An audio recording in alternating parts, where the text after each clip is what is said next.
Hello guys, today we are working on this washer and pretty much we having the complaint that it's leaking water and we're about to find out where it's leaking. So this unit, it's a Kenmore LE. So first of all, we're gonna start taking up the top section. We have 2 screws in each corner, and once we remove those screws, we slide this plate pretty much to the back section, and then pretty much we can lift it up. All right, so once we remove the top section, we're looking at the first on the water valves.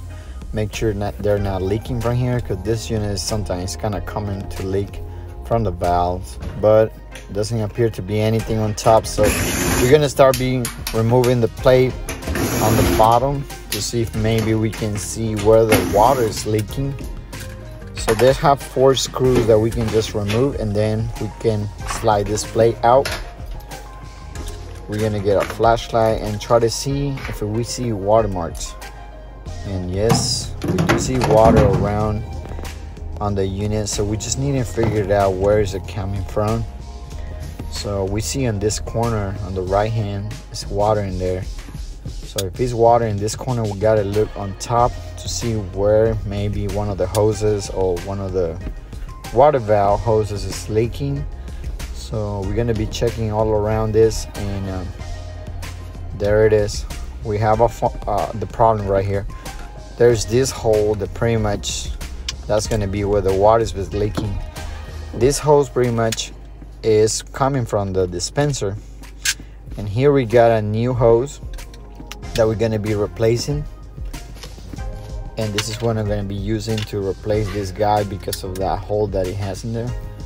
So we're gonna start removing these screws. It only has 2 screws, and we're gonna use our fillet screwdriver and start removing those screws, at least loosen it up, or we can get the hose from the connections. It's kind of tricky here because it's a small space, but you just gotta kind of like be patient right there to try to just remove the screw. Pretty much we're getting a lot of water on the floor because the water valve hoses put the water inside the dispenser, and then from the dispenser all the water goes into this hose inside the drum, and that's why it's been leaking a lot of water. All right, this is a pretty big hole that it happened over here, so no wonder it was leaking a lot of water.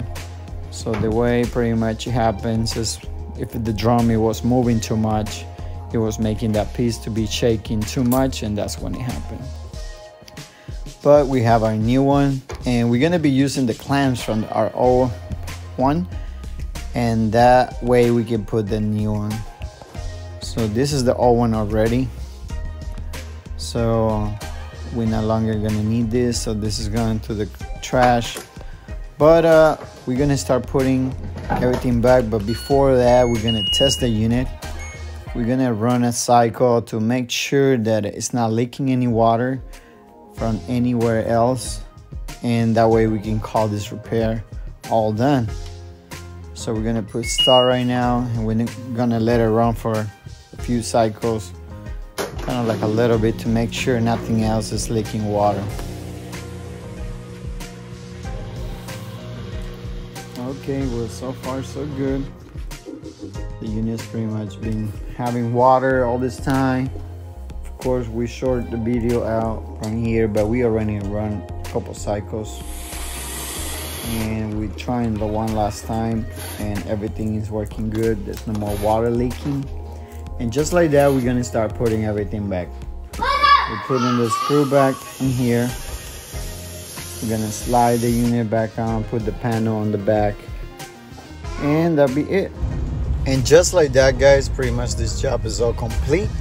There's no more water leaking. We checked everywhere, and that was the only leak that we have in this unit. So if this video was helpful to you, please leave your comment, like this video. Don't forget to subscribe so we can put more videos. Thank you, guys.